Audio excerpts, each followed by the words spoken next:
Hi, నా పేరు Ramesh and welcome back to album designing course class 7. Friends, మన మన సబ్స్క్రైబర్స్లో అర్జున్ గారు కామెంట్ చేశారనమాట. ఏదైతే మనం యాక్షన్స్ యూజ్ చేసి ఫొటోస్ ఆటోమేటిక్గా ఫిల్ అవుతున్నాయి కదా, అది యాక్షన్స్ ఎలా క్రియేట్ చేసుకోవాలని. సో ఈ వీడియోలో మనం యాక్షన్స్ యూజ్ చేసి ఫ్రేమ్స్లో ఫొటోస్ ఆటోమేటిక్గా ఎలా ఫిల్ అవుతాయో అది రికార్డ్ చేసి చూపిస్తాను. ఈ వీడియో కంప్లీట్గా చూడండి, ఇక్కడ మిస్ కాకుండా. సో ఎవరైనా సబ్స్క్రైబ్ చేసుకొని వాళ్ళు ఉంటే సబ్స్క్రైబ్ చేసుకోండి.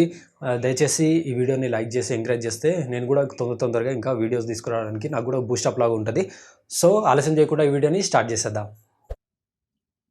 ఓకే ఫ్రెండ్స్, మనకి అర్జున్ గారు కామెంట్ చేశారు యాక్షన్స్ ఎలా రికార్డ్ చేయాలో ఒక వీడియో చేయమని. సో ఈ వీడియోలో మనం యాక్షన్స్ ఎలా చేయాలో చూద్దాం. సో ఫ్రెండ్స్, మనం ఇంతకుముందు వీడియోలో ఈ ఫ్రేమ్స్ ఎలా క్రియేట్ చేయాలో నేర్చుకున్నాం. సో ఇప్పుడు యాక్షన్స్ యూజ్ చేసి వీటిలో ఫొటోస్ ఎలా ఫిల్ చేయాలో చూద్దాం. సో మనము ఏదైతే ఈ ఫ్రేమ్స్ ఉన్న ఫైల్ ఏదైతే ఓపెన్ ఉందో ఇది అలాగే ఓపెన్ ఉంచుకోండి. అలాగే ఒక 8 ఫ్రేమ్స్ ఉన్నాయి కాబట్టి ఒక 8 ఫొటోస్ నేను ఫోటోషాప్లో ఓపెన్ చేసుకుంటున్నాను.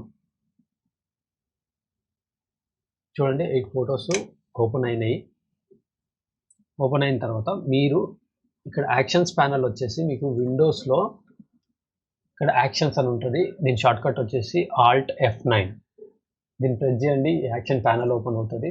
మీరు ఒక కొత్త యాక్షన్ ఏదైనా మీరు క్రియేట్ చేసుకోవాలంటే ఒక ఫోల్డర్ క్లిక్ చేసి మీరు దాంట్లో యాక్షన్స్ రికార్డ్ చేసుకోవచ్చు. నేను ఆల్రెడీ ఒక టెస్ట్ కోసం ఒక టెస్ట్ అనే ఫోల్డర్ క్రియేట్ చేసిన, దీంట్లో ఒక కొత్త యాక్షన్ అనేది ఇప్పుడు రికార్డ్ చేయబోతున్నాను. సో ఈ ప్లస్ ఐకన్ ఏదైతే ఉందో ఇది క్రియేట్ న్యూ యాక్షన్ అనమాట. ఈ ఐకన్ క్లిక్ చేసి మీరు కొత్త యాక్షన్ అనేది రికార్డ్ చేయొచ్చు. సో ఆ బటన్ క్లిక్ చేయగానే మీకు యాక్షన్ నేమ్ అడుగుతుంది.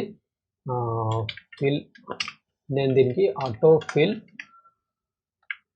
8 ఫ్రేమ్స్ అని నేమ్ ఇస్తున్నాను. మీకు కావాలంటే ఏదైనా షార్ట్కట్ కీ కూడా దీనికి అసైన్ చేసుకోవచ్చు. సో ఇక్కడ రికార్డ్ అనే బటన్ క్లిక్ చేయగానే మీకు యాక్షన్స్ అనేవి మనం ఏవేవి యాక్షన్స్ అయితే చేస్తామో ఆ యాక్షన్స్ అనేవి ఆటోమేటిక్గా రికార్డ్ అవుతూ ఉంటాయి.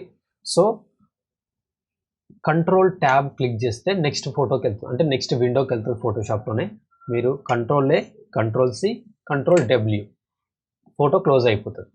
ఇప్పుడు మీరు మూవ్ టూల్ తీసుకొని ఫస్ట్ ఏదైతే L1 ఉందో దాన్ని క్లిక్ చేసి పేస్ట్ చేయండి. ఓకేనా? పేస్ట్ చేసిన తర్వాత మీరు ఆల్ట్ పట్టుకొని ఓపెన్ బ్రాకెట్ క్లిక్ చేస్తే కింది లేయర్కి వస్తుంది. ఓకేనా? కింది లేయర్కి వచ్చిన తర్వాత మీరు కంట్రోల్ పట్టుకొని ఆ లేయర్ని ఒకసారి సెలెక్ట్ చేసుకోండి. మీరు ఇక్కడ ఏదైతే లేయర్ ఉందో ఆ సెలెక్షన్ వచ్చిన తర్వాత మీరు ఈ ఫోటోని క్లిక్ చేసుకోండి. ఫోటోని క్లిక్ చేసుకున్న తర్వాత మీరు అలైన్ టు ఇక్కడ సెలెక్షన్ అని ఉంది కదా, సెలెక్షన్ అని క్లిక్ చేసిన తర్వాత మీరు ఇక్కడ అలైన్ హారిజాంటల్, అలైన్ వర్టికల్ ఇలా చేసుకుంటే ఈ ఫ్రేమ్కి సెంటర్కి వెళ్ళిపోతుంది. సెంటర్కి వెళ్ళిన తర్వాత మీరు కంట్రోల్ డి ప్రెస్ చేయండి. కంట్రోల్ డి ప్రెస్ చేయగానే మీకు సెలెక్షన్ అనేది వెళ్ళిపోతుంది. కంట్రోల్ టీ ప్రెస్ చేస్తే మీకు ట్రాన్స్ఫార్మ్ యాక్షన్ వస్తుంది. దాని తర్వాత మీరు రీసైజ్ చేసుకొని ఆల్ట్ పట్టుకొని ఇక్కడ క్లిక్ చేయండి. క్లిక్ చేస్తే మీరు ఆ ఫ్రేమ్ లోపలికి ఆ ఫోటో అనేది ఫిక్స్ అవుతుంది అనమాట. ఇంకా ఒక ఫోటో అయితే ఫిల్ చేయడం అయిపోయింది. ఇంకా నెక్స్ట్ మళ్ళీ ఆల్ట్ ట్యాబ్ క్లిక్ చేస్తే మీకు నెక్స్ట్ ఫోటో వస్తుంది. మళ్ళీ సేమ్ యాక్షన్ Ctrl+C, Ctrl+W, మళ్ళీ నెక్స్ట్ ఫ్రేమ్ సెలెక్ట్ చేసుకోండి. నెక్స్ట్ ఫ్రేమ్ సెలెక్ట్ చేసుకొని Ctrl+V ఆ లేయర్ పైనే మీకు అది పేస్ట్ అవుతుంది. దాని తర్వాత మళ్ళీ కంట్రోల్ పట్టుకొని ఆ కింది లేయర్ ఏదైతే ఉందో దాన్ని సెలెక్షన్ చేసుకోండి. మీరు ఏదైతే ఫోటో ఉందో ఆ లేయర్ సెలెక్ట్ చేసుకున్న తర్వాత ఒకసారి మీరు ఇక్కడ చూసుకోండి, అలైన్ టు సెలెక్షన్ అనే ఉంటుంది డిఫాల్ట్గా, హారిజాంటల్, వర్టికల్. Ctrl+D అంటే సెలెక్షన్ వెళ్ళిపోతుంది. రీసైజ్ చేసుకోండి. రీసైజ్ చేసుకున్న తర్వాత ఒకసారి Ctrl+Alt+G అంటే ఆ ఫోటో లోపలికి, ఆ ఫ్రేమ్ లోపలికి ఆ ఫోటో అనేది వెళ్ళిపోతుంది అనమాట. ఇలాగే సేమ్ అదే alt tab, Ctrl+C, Ctrl+W, next frame paste, ఆ కింది ఫ్రేమ్ అయితే సెలెక్షన్ తీసుకోండి. తీసుకున్న తర్వాత హారిజాంటల్, వర్టికల్, Ctrl+D అంటే సెలెక్షన్ వెళ్ళిపోతుంది. Ctrl+Alt+G అంటే ఫోటో అందులోకి వెళ్ళిపోతుంది.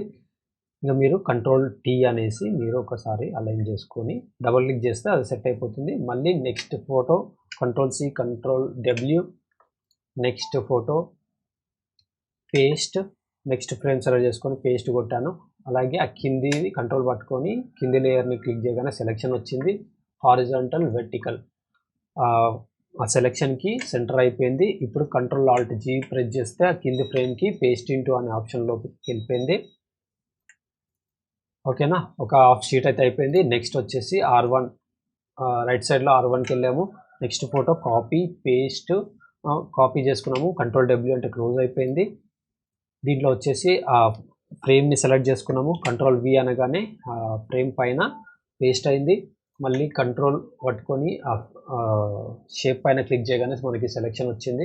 Horizontal vertical. మళ్ళీ రీసైజ్ చేసుకోండి. రీసైజ్ చేసుకున్న తర్వాత కంట్రోల్ ఆల్ట్ జీ అంటే ఫ్రేమ్ లోపలికి ఆ ఫోటో అనేది వెళ్ళిపోయింది. నెక్స్ట్ వచ్చేసి నెక్స్ట్ ఫ్రేమ్, మళ్ళీ కంట్రోల్ సి కంట్రోల్ W ఇక్కడ పేస్ట్ చేసుకున్నాము. పేస్ట్ చేసుకొని కింది షేప్ని సెలెక్షన్లోకి మార్చినాము. హారిజాంటల్గా వర్టికల్గా మనము అలైన్ చేసినాము. కంట్రోల్ ఆల్ట్ జీ అంటే పేస్ట్ ఇంటూ అయింది. దాని తర్వాత మళ్ళీ రీసైజ్. మళ్ళీ నెక్స్ట్ ఫ్రేమ్ సెలెక్ట్ చేసుకున్నాము R3. మళ్ళీ నెక్స్ట్ ఫోటోకి వెళ్ళాము, కాపీ క్లోజ్ చేసాము. మళ్ళీ ఆ ఫ్రేమ్ పైన పేస్ట్ చేసాము. ఆ షేప్ ఏదైతే ఉందో కంట్రోల్ పట్టుకొని సెలెక్షన్ తీసుకొచ్చాము. హారిజాంటల్గా వర్టికల్గా అలైన్ చేసాము. Control D, control alt G అనగానే పేస్ట్ ఇంటూ అయింది. దాని తర్వాత మళ్ళీ అలైన్ చేసుకుంటున్నాం. మళ్ళీ లాస్ట్ ఫ్రేమ్ సెలెక్ట్ చేసుకున్నాము. లాస్ట్ ఫోటోకి వచ్చాము. Control C copy, control W close. Last frame దగ్గర పేస్ట్ చేసాము. అలాగే సెలెక్షన్గా మార్చాము. సెలెక్షన్గా మార్చిన తర్వాత అలైన్ చేసుకున్నాము. అలైన్ చేసుకున్న తర్వాత పేస్ట్ ఇంటూ చేసేసి మనము రీసైజ్ చేసుకున్నాము. రీసైజ్ చేసుకోగానే మనకి ఫొటోస్ అనేవి ఫిల్ అయినాయి. అంతే, ఇక్కడ వరకు మీరు ఆటోమేటిక్గా ఫిల్ అవుతాయి కాబట్టి ఇంకా ఇక్కడికి వచ్చేసి మీరు యాక్షన్ని స్టాప్ చేయండి. ఇంకే యాక్షన్ చేయొద్దు, ఎందుకంటే మీరు ప్రతిసారి ఇది వాడాలి కాబట్టి ఇంకే యాక్షన్ చేయొద్దు. ఓకే, ఇప్పుడు మీకు ఆటోమేటిక్గా ఫిల్ అవుతాయా లేదా ఒకసారి చూద్దాం. నేను ఇది చేసిన వర్క్ అంతా క్లోజ్ చేసేస్తున్నాను. ఆ ఖాళీ షీట్ ఏదైతే ఉందో దాన్ని ఓపెన్ చేసుకుంటున్నాను. మీరు ప్రతిసారి ఫిల్ చేయాలంటే ఇదే షీట్ ఓపెన్ చేసుకోవాలి. చూడండి, అంటే మీరు ఫైల్ నేమ్ చేంజ్ చేసుకోవచ్చు కానీ ఈ లేయర్స్లో నేమ్స్ చేంజ్ చేయకండి. అలాగే కొత్త ఆబ్జెక్ట్స్ దీంట్లో పెట్టి కన్ఫ్యూజ్ చేయొద్దు యాక్షన్స్ని. సో నేను ఇది ఓపెన్ చేసుకొని ఈ ఫస్ట్ ఫ్రేమ్ ఏదైతే ఉందో దీన్ని సెలెక్ట్ చేసుకున్నాను. సెలెక్ట్ చేసుకున్న తర్వాత వేరే ఫొటోస్ దీంట్లో ఫిల్ అవుతాయి లేదో చూద్దాం. దీంట్లోనే కొన్ని వేరే ఫొటోస్ రఫ్గా తీసేసుకుంటున్నాను. ఇక్కడ నుంచి ఇక్కడికి 8 ఫొటోస్ ఉన్నాయి. కాకపోతే ఇవి రెండు మనకి 3 వర్టికల్గా ఉన్నాయి కాబట్టి హారిజాంటల్గా సెలెక్ట్ చేసుకుందాం.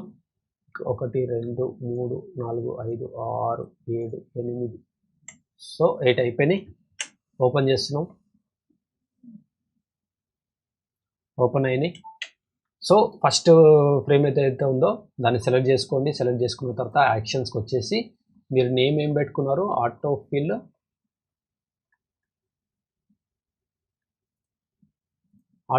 8 ఫ్రేమ్స్ కదా. ఈ యాక్షన్స్ పైన క్లిక్ చేయండి. క్లిక్ చేసిన తర్వాత ప్లే కొట్టండి.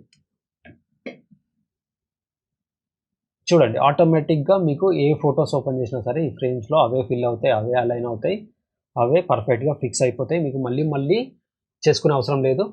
సో ఫ్రెండ్స్, మీ అర్జున్ గారు కామెంట్ చేశారు కాబట్టి మనము ఈ వీడియో అనేది పోస్ట్ చేస్తున్నాము. యాక్షన్స్ ఎలా క్రియేట్ చేయాలో చూసుకున్నాం. సో ఫ్రెండ్స్, ఎవరికైనా ఆల్బమ్ డిజైనింగ్ ఇంట్రెస్ట్ ఉంటే వాళ్ళకి ఈ వీడియో షేర్ చేయండి. ఎవరైనా లైక్ చేయని వాళ్ళు ఉంటే లైక్ చేయండి ఈ వీడియోని. అలాగే ఎవరైనా సబ్స్క్రైబ్ చేసుకునే వాళ్ళు ఉంటే సబ్స్క్రైబ్ చేసుకోండి. Thank you very much.